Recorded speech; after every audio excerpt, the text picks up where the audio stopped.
Record de médailles olympiques en une journée pour l'équipe de France en cette 5e journée de Milan. La France a doublé son nombre de médailles en une demi-heure. Je t'explique tout ça, car je te fais un récap chaque jour des performances françaises dans ces JO de Milan-Cortina. Et aujourd'hui, je suis content car j'ai du boulot.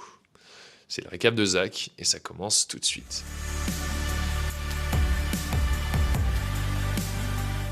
Que d'émotions aujourd'hui, que d'émotions. Je suis très heureux de faire ce beau récap de cette belle journée du 11 février. Alors, il a quand même commencé avec une petite déception et une médaille en chocolat pour Nils Allègre. Sur l'épreuve du Super G, il est passé très proche de la médaille, mais malheureusement, ça ne suffit pas, la concurrence était trop forte. Bravo à lui. Alban Elezi Canaferina termine lui à la 15e place et Nils Alphen ne termine malheureusement pas l'épreuve. On a suivi un peu plus tard le combiné nordique, une discipline peu médiatisée qui combine le saut à ski et le ski de fond. Nos 3 Français terminent à la 22, 25e et 29e place, et c'est déjà un très beau résultat dans ce sport très peu représenté en France.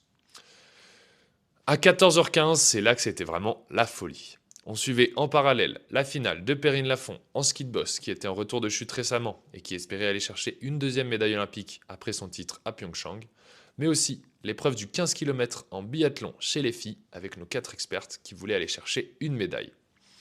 Perrine Lafont nous a fait rêver et réalise une belle performance, qui la classe 3e ex aequo avec une japonaise. Heureusement, dans ces cas-là, c'est la skieuse la plus rapide qui l'emporte, et Perrine prend donc la 2e médaille olympique de sa carrière, une belle médaille de bronze qui l'a beaucoup émue et nous a beaucoup touchés. En même temps, mais sur un tout autre stade, on suivait donc nos 4 Françaises sur l'épreuve de biathlon, et ce n'est pas une, mais 2 médailles qui vont tomber sur cette épreuve. Julia Simon est en forme et elle vient chercher sa 2e médaille d'or en 2 épreuves à Milan après son titre par équipe. Même histoire pour Lou Jean Monod, qui la suit en 2e position et prend donc une 2e médaille après l'or par équipe, cette fois c'est l'argent. Je ne peux pas oublier Camille Bened, qui pour ses premiers jeux prend la 6e place en réalisant un 19 sur 20 au tir. Justine Brézaboucher passe un peu à côté de ce rendez-vous malheureusement en terminant 80e, mais l'on sait que ce n'est pas ses disciplines phares et on l'attend pour la suite. Sur 30 minutes, la France a donc doublé son nombre de médailles, passant de 3 à 6. Mais la journée n'était pas finie, et tous les yeux français se sont alors tournés vers nos patineurs artistiques pour l'épreuve finale de danse sur glace. Guillaume Cizeron et Laurence Fournier-Baudry étaient en tête provisoirement au départ de cette épreuve, alors que Ejvenia Lopareva et Geoffrey Brissot se trouvaient en 8e position. Cette dernière épreuve fut très serrée.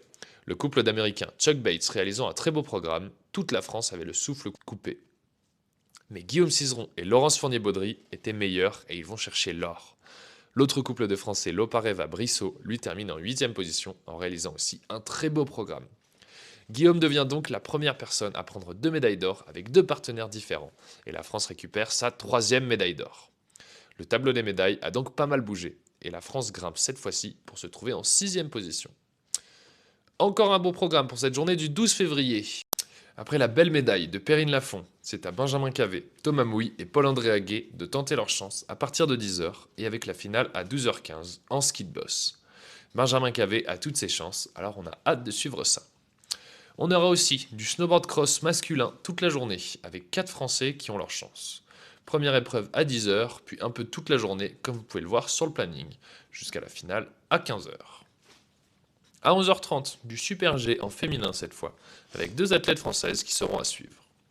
Nos hockeyeurs français seront aussi de la partie, à partir de 12h10 pour leur premier match dans ces JO après l'élimination de nos françaises.